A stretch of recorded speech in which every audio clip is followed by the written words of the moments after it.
구약성경 747페이지 느헤미야서 13장 1절에서 9절 같이 교독하도록 하겠습니다. 자, 1절 제가 먼저 읽겠습니다. 그날 모세의 책을 낭독하여 백성에게 들렸는데 그 책에 기록하기를 암몬 사람과 모압 사람은 영원히 하나님의 총회에 들어오지 못하리니 이는 그들이 양식과 물로 이스라엘 자손을 영접하지 아니하고 도리어 발람에게 뇌물을 주어 저주하게 하였음이라. 그러나 우리 하나님이 그 저주를 돌이켜 복이 되게 하셨다 하였는지라. 백성이 이 율법을 듣고 곧 섞인 무리를 이스라엘 가운데서 모두 분리하였느니라.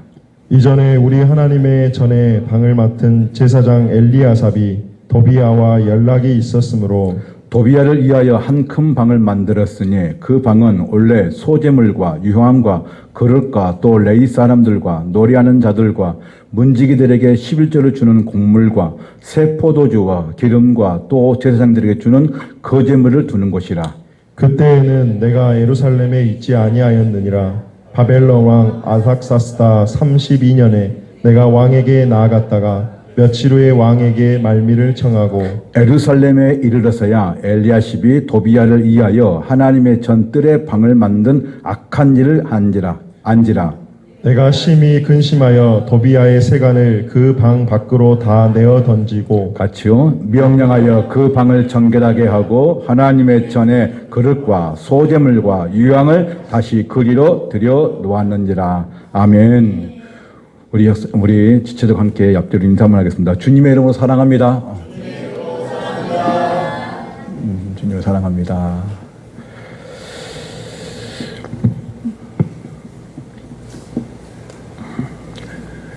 재승 형제 멋있습니다.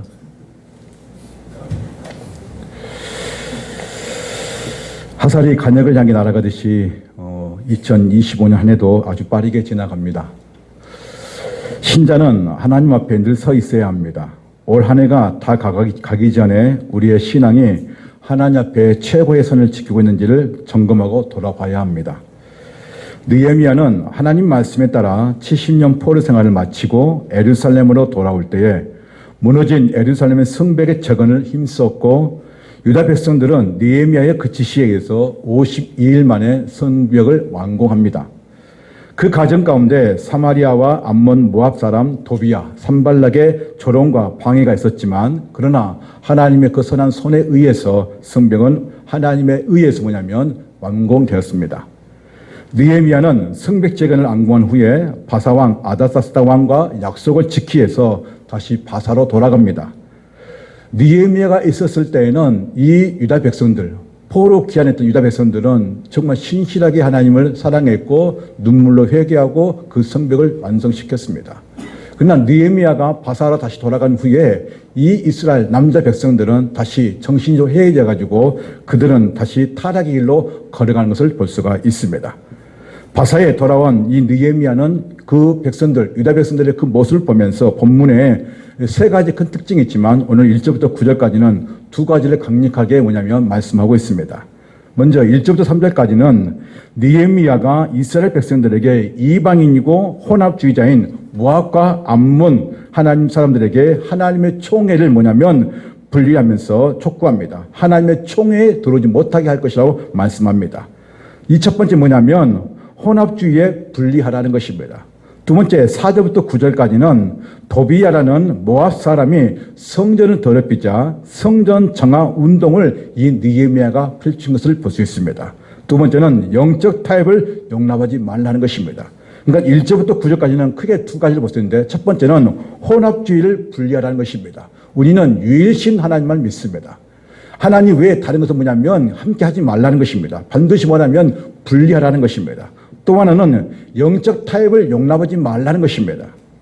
내 신앙의 최고의 선을 지키는 것은 신앙생활에서 완성이 없다는 것입니다. 언제든지 우리는 삶의 환경에서 넘어지기도 하고 타협하며 살아갑니다. 한시도 방심할 수가 없습니다. 느헤미야가 자리를 비운 사이에 유다 공동체는 무너졌고 유다 백성들은 혼합주의와 안일주의와 그리고 기회주의 자리에 잡게 되었습니다. 느헤미야는 모세 오경의 말씀을 백성들 앞에서 낭독하고 있었습니다. 근데 그 모세오경의 책에 기록된 그 말씀을 읽다가 아주 단호하고 그리고 그 단호한 태도로 그에게 보여준 것을 볼 수 있습니다. 13장 1절에서 3절 다시 한번 읽겠습니다. 시작. 그날 모세의 책을 낭독하여 백성에 들렸는데 그 책에 기록하기를 암몬 사람과 모압 사람은 영원히 하나님의 총회에 들어오지 못하리니 이는 그들이 양식과 물로 이스라엘 자손을 영접하지 아니하고 도리어 발람에게 뇌물을 주어 저주하게 하였음이라. 그러나 우리 하나님이 그 저주를 돌이켜 복이 되게 하셨다 하였는지라. 백성이 이 율법을 듣고 곧 섞인 무리를 이스라엘 가운데서 모두 분리하였느니라. 아멘. 모세오경의 말씀대로 암몬 사람과 이 모압 사람은 영원히 하나님의 총회에 들어오지 못한다고 말하고 있습니다. 이 말씀은 신명기 23장 3절 말씀을 인용하고 있는 말씀입니다. 왜 암몬과 모압 사람들은 하나님의 총회에 들어오지 못하는가? 그것은 바로 그 2절에 나와 있습니다. 암몬과 이 모압 사람들은 광야의 이스라엘 백성들이 출애굽하는 과정 가운데 그들을 받아들이지 아니했고 오히려 조롱하고 무시하고 심지어는 핍박까지 하는 그런 일들이 일어났던 것을 보게 됩니다. 그것을 신명기 23장 3절에 기록하고 있었던 것입니다. 그들은 양식과 물로 이스라엘 백성들을 영접하지 않았고 다시 말해서 도와주지 않았다는 것입니다. 또 하나는 거짓 선지자 발람에게 뇌물을 주고 뭐냐면 이스라엘 백성들을 저주하라고 말할 정도였었던 것입니다. 그러니까 하나님의 성민, 하나님의 백성은 그들을 이 모압과 암몬 사람들이 이스라엘 백성들을 저주할 정도로 그리고 핍박과 그다음 모욕과 조롱을 할 정도로 이들은 철저하게 이스라엘 백성들을 무시를 했던 것입니다. 그래서 이들은 하나님의 이 총회에 하나님의 백성으로 받아들이지 못하도록 법을 세웠던 것을 볼 수 있습니다.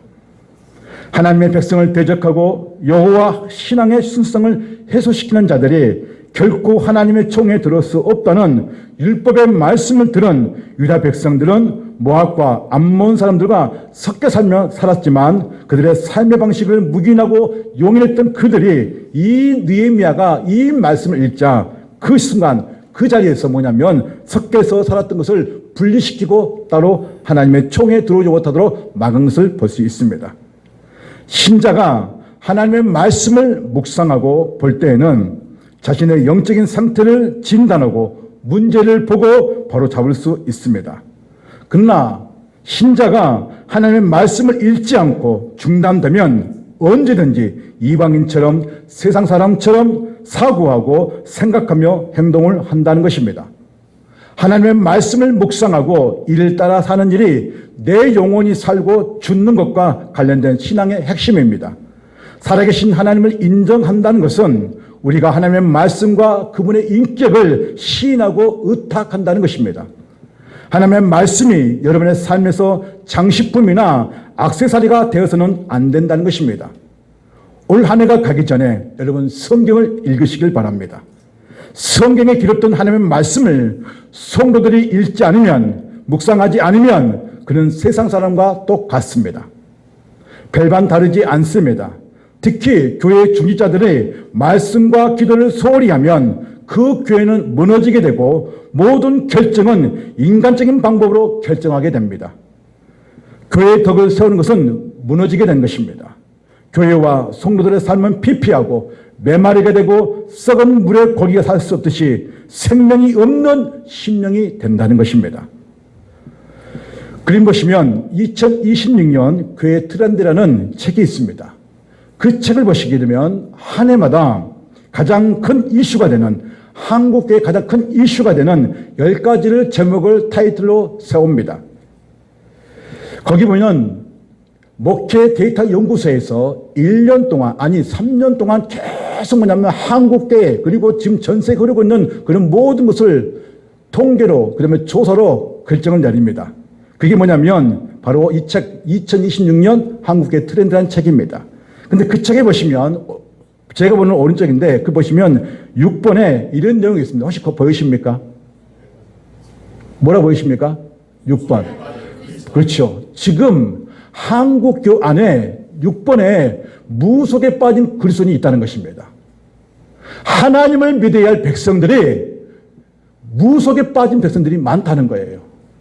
그거 지금 3년 동안 계속 추적하면서 올해 2026년에 나온 트렌드가 지금 한국에 심각한 일이 벌어지고 있다는 것입니다. 근데 그게 뭐냐면 그 6번에 무속에 빠진 그리스도인이 있다는 것입니다. 교회는 다니는 사람들 중에 점, 무당, 타로, 오늘의 운수 등에 빠진 기독교인들이 있다는 것입니다. 충격적인 일들이 이 교회 안에 심각한 수준에 있다는 것입니다. 자, 그림 1을 보겠습니다. 자, 그림 1을 보시면 20, 30대 층에서는 교회를 다니고 있지만 무당을 찾아가는 것이 신앙적으로 특별히 문제가 없다고 생각하는 사람이 26.5%입니다. 그러니까 10명 중에 2명 반이 내가 예수를 믿어도 무당집에 찾아간 것이 전혀 문제가 없다고 인식한 사람이 26.5%입니다. 두 번째, 문제는 있지만 상황에 따라, 환경에 따라 무속을 이용할 수 있다가 24.4%입니다. 그리고 신앙적으로 금지해야 한다. 이게 29.6%입니다. 이 책에 기독교인들에게 최근 3년간 무속을 이용했는지 물었는데 5명 중에 1명이 무당, 점, 오늘의 운세, 타로, 솜꿈, 사주, 간상 등을 보았다는 것입니다. 기독교인 20%가 무속을 이용하고 있다는 것입니다. 20, 30대는 30%가 넘었습니다.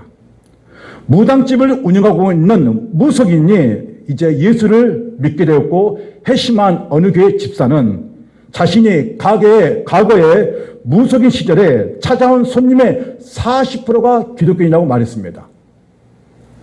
거기에 청년, 일반 성도, 사모, 권사, 항존적인 장로까지 이 전쯤에 찾아와서 자기에게 상담을 했다는 것입니다. 이것은 하나님을 진노케 하는 엄청난 일입니다, 여러분. 혹시 우리 교회 안에는 없습니까? 기독교인들이 무속에 빠진 이유가 무엇인가 조사를 했는데 젊은 기독교인들은 취업이 어렵고 자신의 미래가 불확실하기 때문에 점쟁이한테 가서 기대어서 자신의 불안감을 해소하고자 한다는 것입니다. 적지 않는 신자들이 교회 안에서 애로움을 느끼고 있다는 것입니다. 교회를 다니는데 애로움을 느끼는 교인이 36.6%라고 말하고 있습니다. 자신의 고민을 털어놓을 상대가 없다고 응답한 신자들이 96.6%라는 것입니다. 또 하나는 소그룹입니다. 74.4%가 삶을 나눌 수 있는 소그룹에 거의 참석하지 않고 있다는 것입니다. 그러니까 목회자와 상담도 하지 않고 있고 그리고 소그룹에도 들어가지 않는 부류가 많다는 것입니다. 교회 안에서 고민을 해결할 기회가 거의 없는 것으로 조사되었던 것입니다. 그래서 이들은 무속의 힘을 빌리고 있다는 것입니다. 여러분, 분리되지 않으면 죽음의 길을 가게 되는 것입니다. 성도는 이런 것들과 분리된 삶을 살아야 합니다. 여러분의 신앙은 안전합니까? 혹시 이런 미혹에 빠져 있거나 빠지고 싶은 마음이 들지는 않습니까? 하나님께서는 단호하게 분리하라고 말씀합니다. 우리가 세상에 세속화되어서는 안 됩니다. 하나님이 아닌 것들이 자꾸 나를 유혹할 때나 미혹할 때에 끊을 수 있는 믿음이 필요합니다. 청년 대학부나 교회에 나온 지 얼마 되지 않는 분들은 유혹이 많이 올 것입니다. 결혼을 앞둔 부모는 결혼한 상대방의 궁함에 맞는지, 내 자녀는 앞으로 취업이 잘 되는지, 청년들은 취업 때문에 가정주부나 직장 다니신 분들은 불안과 연로 때문에 무당을 찾아가거나 점을 보거나 오늘의 운세를 보거나 타로나 솜꿈, 사주, 간상들 보려는 그 마음이 유혹이 올 수 있다는 것입니다. 이것은 절대로 해서는 안 됩니다. 하나님의 진노를 일으키는 것입니다. 솔로몬 왕 이후 나라가 분열되었습니다. 남유다와 북이스라엘 백성들이 나라가 멸망하고 백성들이 다른 민족이나 그리고 다른 나라의 포로로 끌려간 이유가 무엇이냐? 단 하나입니다.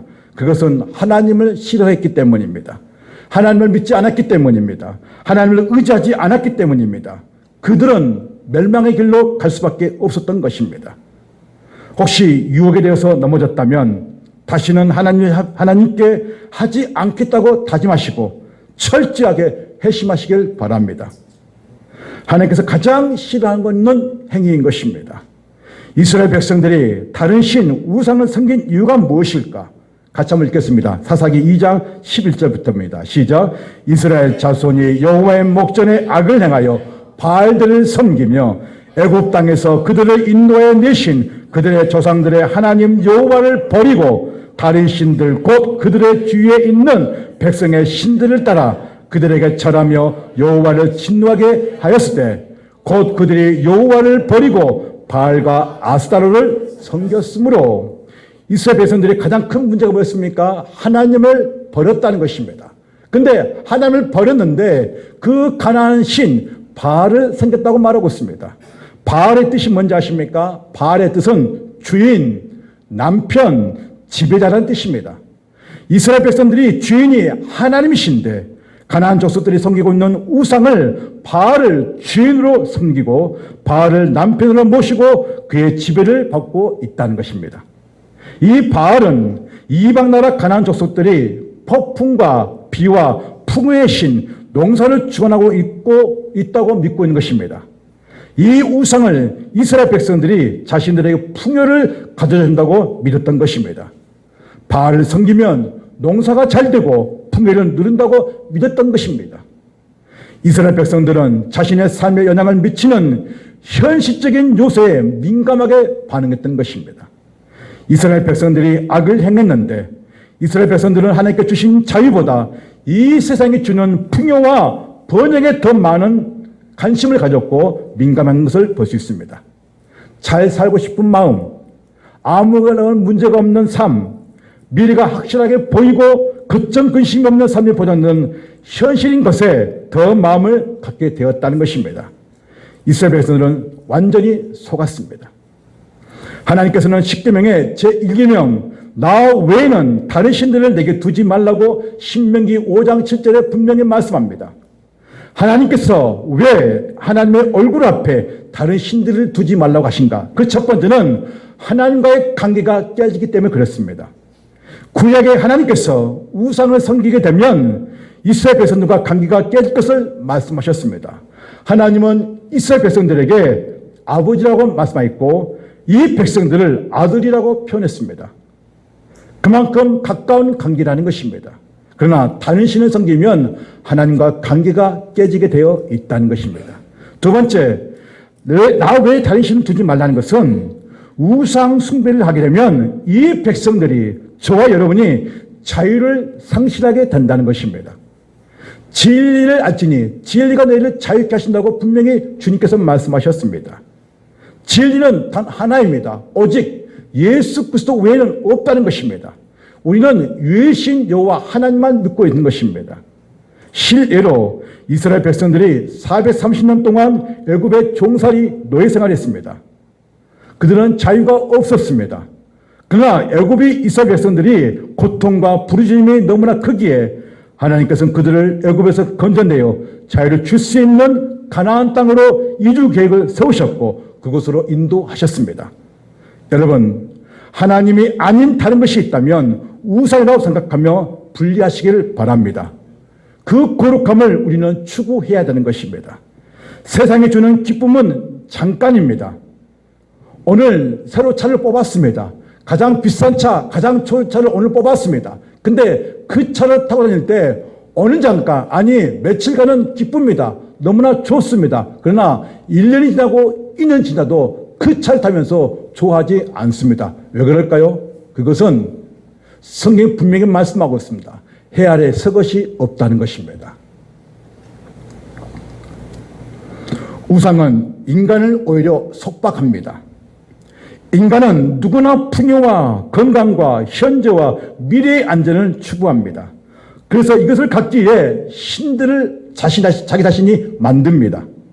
우상, 즉 인간들이 만든 신들은 자기들을 만든 인간들을 그냥 내버려두지 않습니다. 자기들이 만든 신을 의존할 수밖에 없도록 실제로 신이 되어서 인간을 지배하고 통제하기 때문입니다.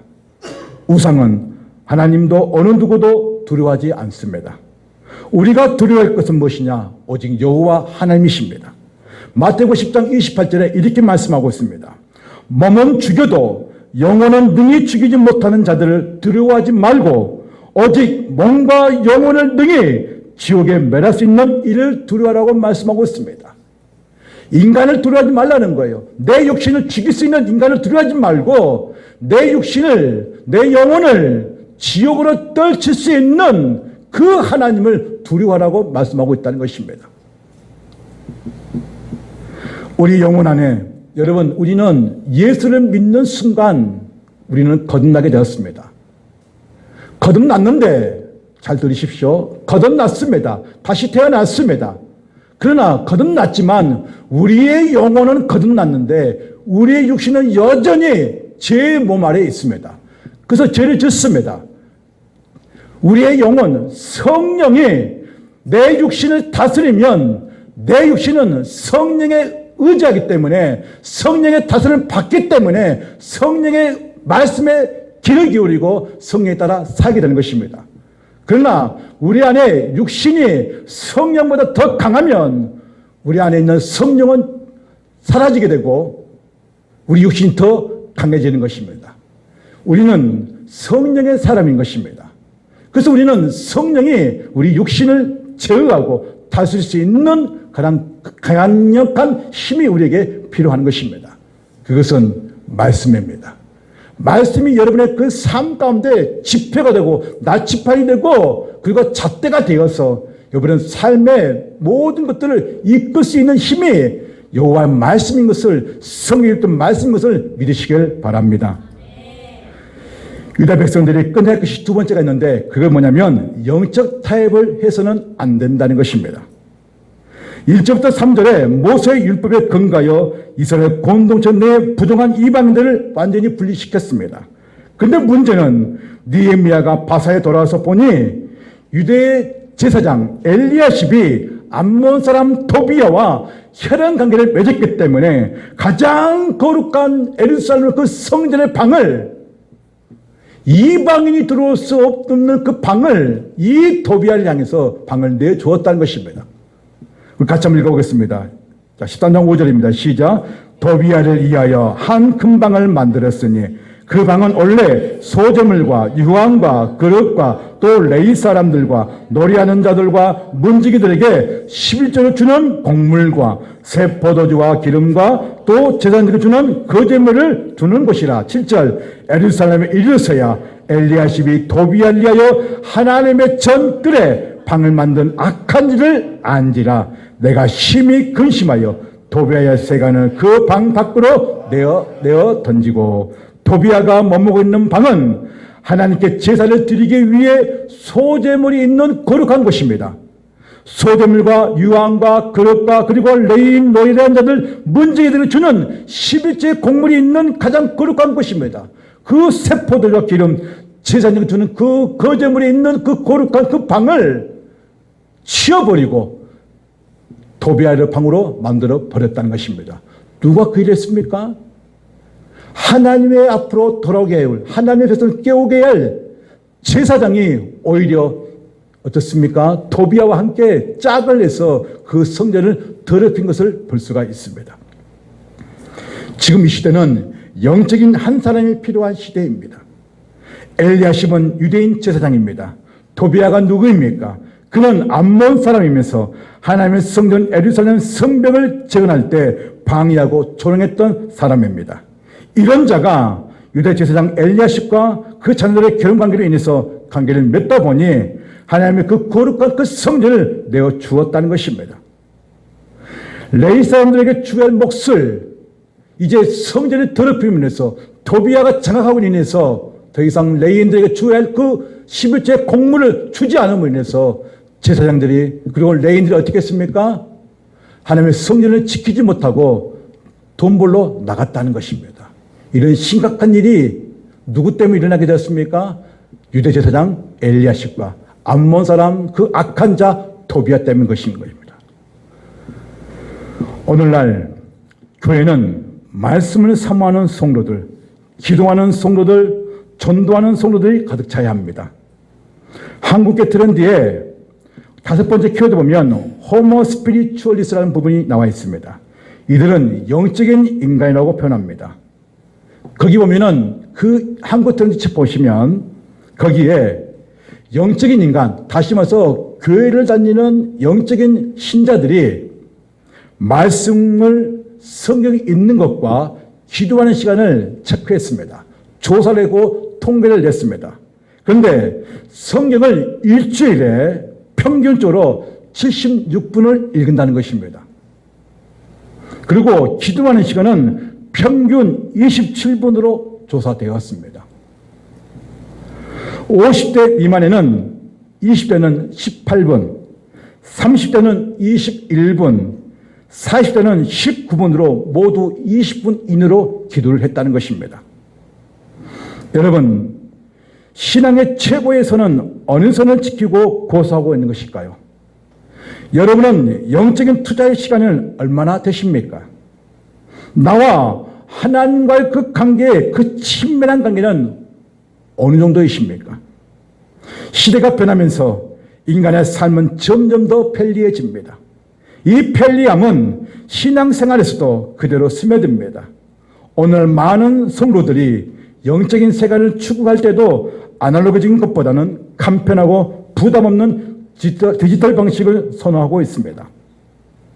이 편리한 시대에도 우리는 수많은 문제와 걱정과 염려 속에 살면서 자신만의 세상 속에 철저하게 외로움과 고독 속에 살아가고 있다는 것입니다. 우리는 하나님 앞에 서 있어야 되는 것입니다.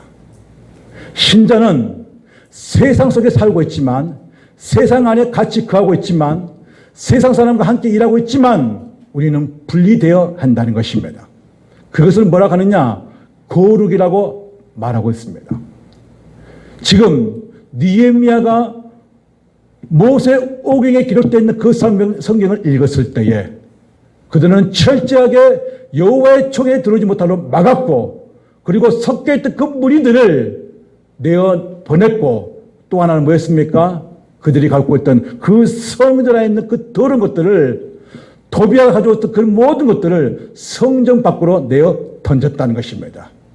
이게 중요한 것입니다. 같이 한번 읽겠습니다. 8절 9절입니다. 시작. 내가 심히 금심하여 도비아의 세간을 그 방 밖으로 다 내어 던지고 명령하여 그 방을 뭐하게 하고요? 정결하게 하고 하나님의 전의 그릇과 소재물과 유황을 다시 그리로 들여 놓았다는 것입니다.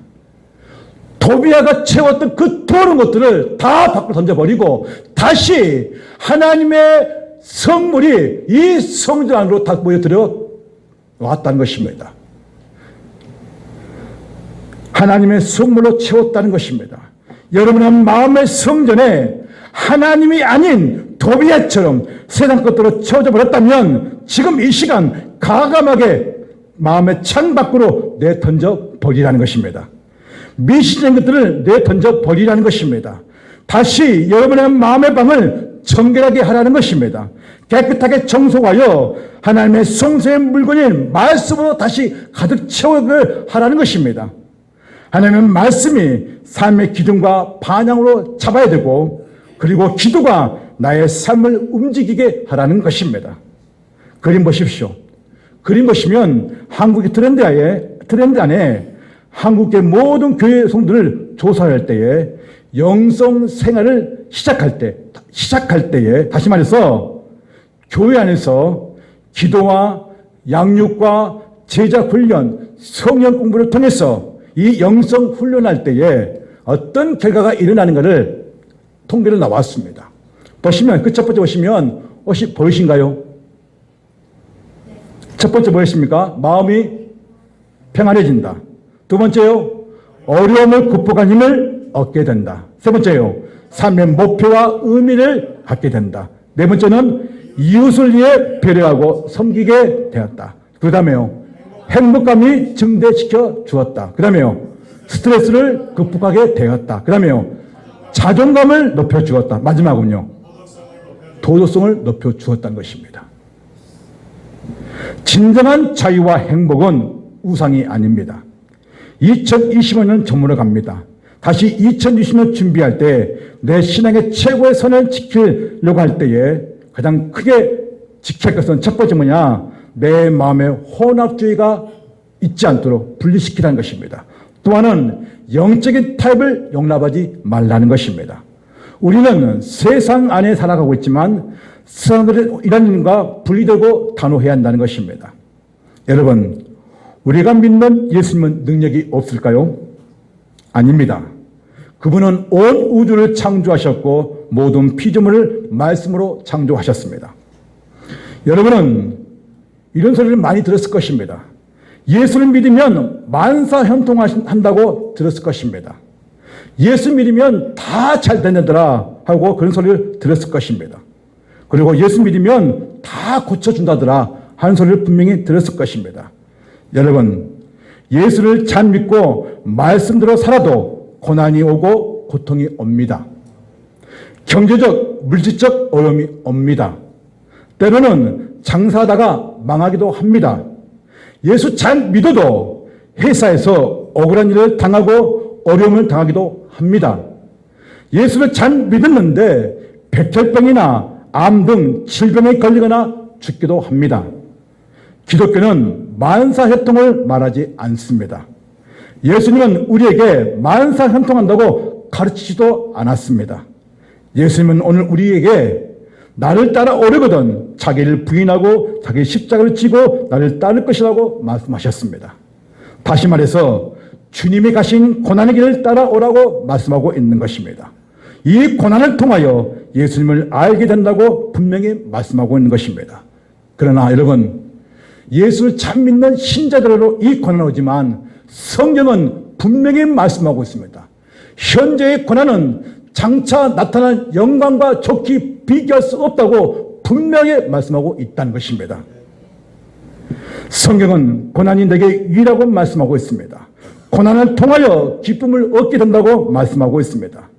고난이 없는 인생은 없습니다.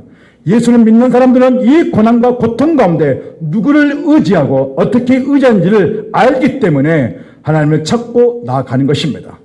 예수님과 함께 할 때 마음의 평안, 어려움을 극복할 힘을 얻게 된다고 분명히 통계적으로 수사적으로 나와 있는 것을 우리는 봤습니다. 그렇다면 성경에 기록된 말씀이 진리입니다. 진리는 단 하나입니다. 성경의 하나님 말씀은 불변의 진리입니다. 예수님의 말씀을 믿으시길 바랍니다.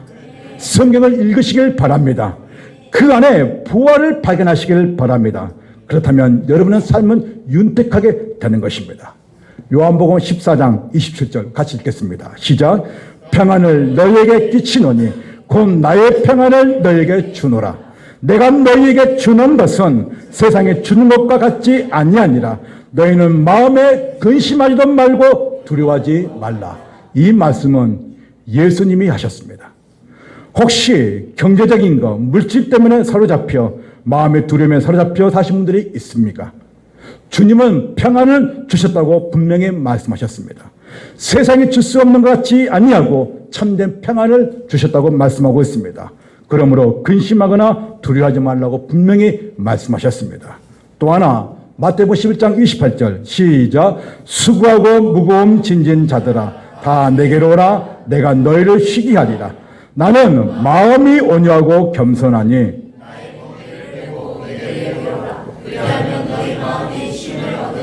아멘. 인간은 수고하고 무거운 인생을 삶을 살아갑니다. 우리 인생의 무게는 너무나 무겁습니다. 빚 문제, 자녀 문제, 사업장의 문제, 관계 문제, 남편과 아내 문제, 돈 문제 등 혹시 인생을 사는데 마음이 무겁거나 힘이 없는 인생을 사신 분이 계십니까? 예수님은 인생의 수고하고 무거운 짐진 것들을 다 주님께 맡기라고 말씀합니다. 예수님은 마음이 온유하다고 말씀하시면서 무거운 짐을 주님께 맡기라고 말씀하십니다. 그러면 우리의 마음이 힘을 얻게 된다고 말씀하고 있습니다. 또 예수님께서 이렇게 말씀하십니다. 요한복음 14장 6절입니다. 시작.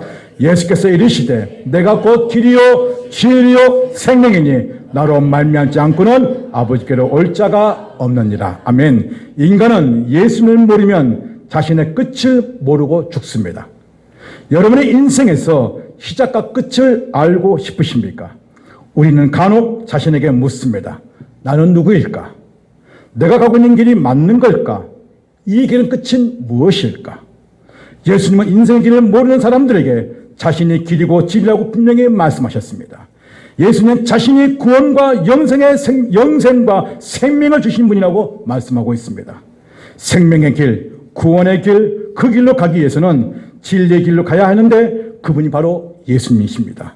예수님을 믿어야 여러분의 삶이 안전한 것입니다. 마지막 요한복음 14장 14절 같이 한번 읽겠습니다. 시작. 너희가 내 이름으로 무엇을 구하든지 내가 행하려니 이는 아버지로 하여금 아들로 말미암아 영광을 받으시게 하려 합니다. 내 이름으로 무엇이든지 내게 구하면 내가 행하리라. 인생의 미래가 불투명하여 점을 치고 무당한 테 가고 운세나 간상을 보면서 인생을 거짓된 사탄들에게 맡기고 싶으십니까? 그들은 사망의 종로로 하는 자들입니다. 우리에게는 강력한 능력의 힘을 가지신 분이 계신데 그분이 예수님이십니다. 예수님께서 자신의 이름으로 기도하면 구하면 반드시 응답해 주신다고 약속하셨습니다.